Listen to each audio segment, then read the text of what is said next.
Hi friends, hearty welcome to you. In this session, we will go through one example of how to find out adjoint and inverse of a matrix.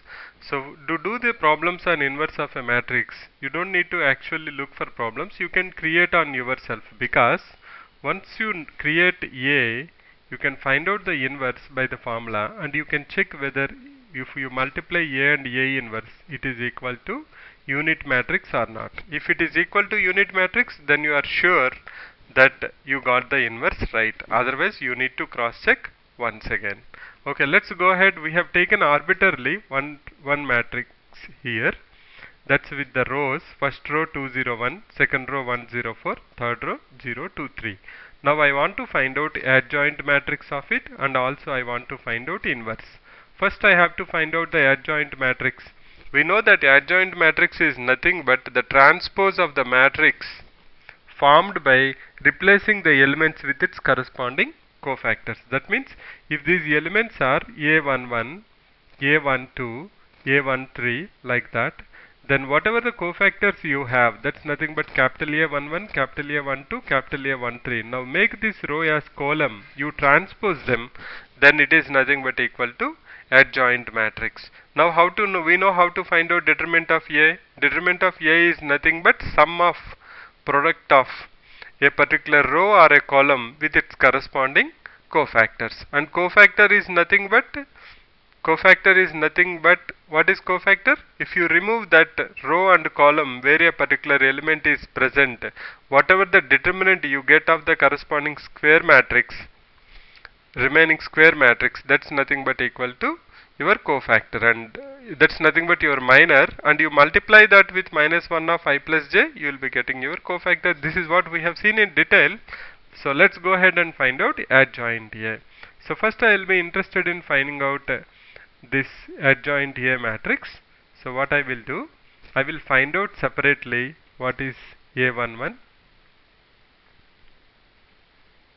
what is A11, A12, A13. I'll have then A21, A22, A23.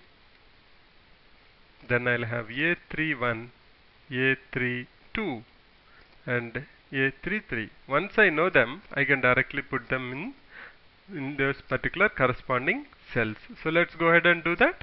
Okay. A11. What I should do? First element. So I should avoid this row and column where 2 is present. If I remove that, I will have 0, 4, 2, 3. Now the determinant of this matrix is nothing but 0 into 3 minus 4 into 2. That's nothing but equal to plus, because the sign is plus here, plus minus plus, that's minus 1 to the power 5 plus j, and what I have for that, 0 into 3 minus 8, that's nothing but equal to minus 8.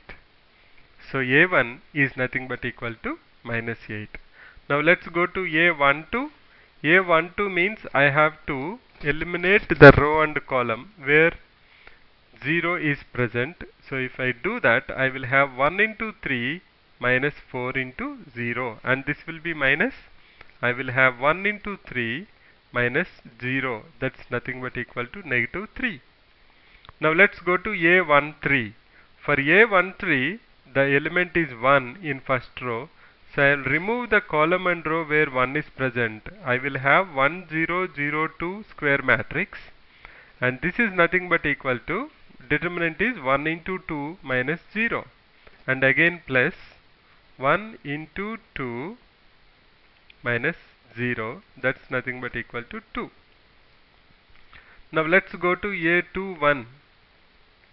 A21 is nothing but second row first element. So if I remove column and row of 1, I will have 0 1 2 3 as the square matrix, and determinant of it is nothing but equal to 0 into 3 minus 2. That's nothing but, you will have minus sign at the top because this is negative, positive, negative. minus of 0 into 3 minus 2, that is nothing but 0 minus 2, that is equal to negative 2. That's nothing but equal to positive 2, right? Because 0 minus 2 is minus 2, minus 2 minus of minus is plus. That's nothing but equal to 2. Okay. Let's look at A22. A22, if you go second row, second column, if I remove 0, this particular row and column, I will have 2, 1, 0, 3.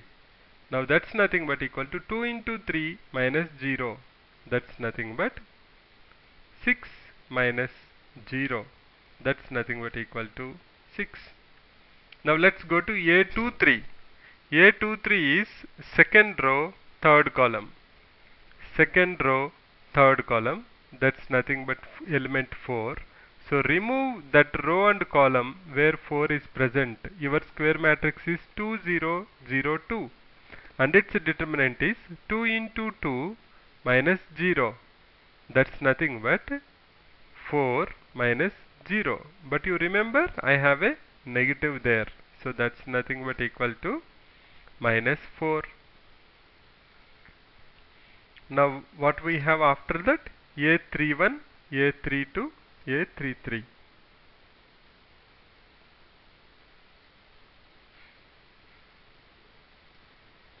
Let's go to A31. A31 is third row, first column. Third row, first column. If I remove that particular row and column, my square matrix is 0, 1, 0, 4.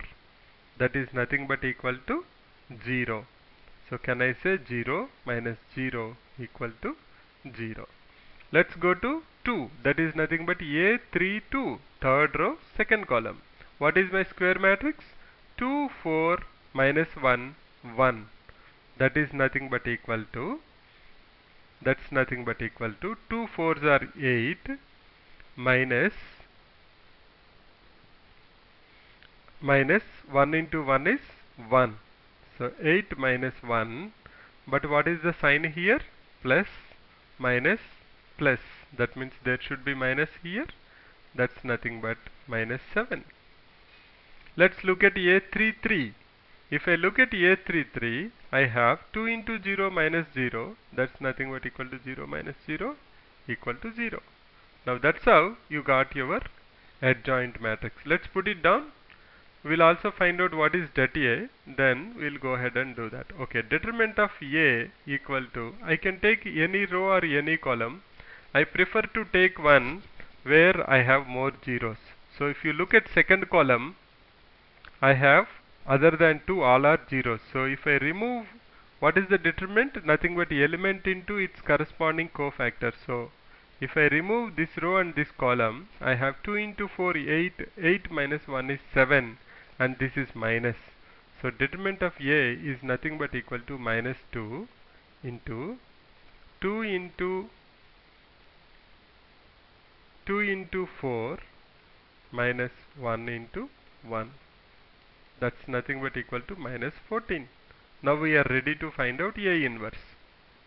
A inverse is nothing but equal to minus 1 by 14 into adjoint of A, that is nothing but minus A, A11, A12 minus 3, 2, then you have 2, 6 minus 4, 0 minus 7 and 0. That's your A inverse. This is your adjoint matrix. Okay. Now we want to cross check whether we did it correct or not. So what we should do now? What we should do? We should multiply A and A inverse. So let us check. Checking or verifying A inverse equal to I. So what is the value of A? A is nothing but equal to 2, 0, 1, 1, 0, 1, 0, 2, 3. That you want to multiply with minus 8, 2, 0, minus 3, 6, minus 7, 2 minus 4 and 0, and you also have minus of 1 by 14 with you, and multiply this and cross check whether this is nothing but equal to 1 0 0 0 1 0 0 0 1. If that is, then your inverse is correct. Let's cross check that. 2 into minus 8 minus 16 plus 0 plus 1 plus 2, that is minus 14. Minus 14 divided by minus 14 is 1. Super, we got 1.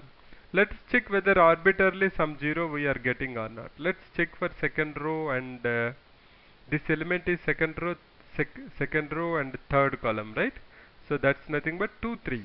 Where is 2 3? Here. Let us check for this.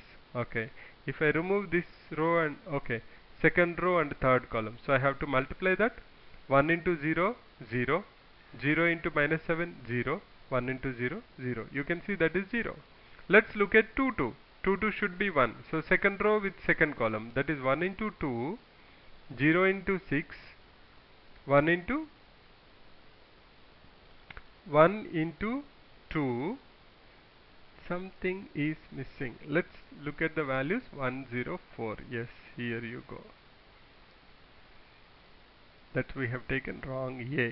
1 into minus 8, 0, and 4 into 2, 8. So you get 0. Second column, 1 into 2, 2, 0, minus 16, minus 14. Minus 14 by minus 14 is 1. So you can cross check actually. You are getting the identity matrix. So you can very clearly say that whatever the A inverse we have found, that is perfectly alright. So that's how you can find out adjoint and inverse of a matrix. Okay, next we will go to the next topic. That's nothing but consistency and inconsistency of systems of simultaneous equations. Basically we are talking about what's the rank of a matrix. That we will see in the coming session. Thanks for visiting. Bye for now. See you in the next video.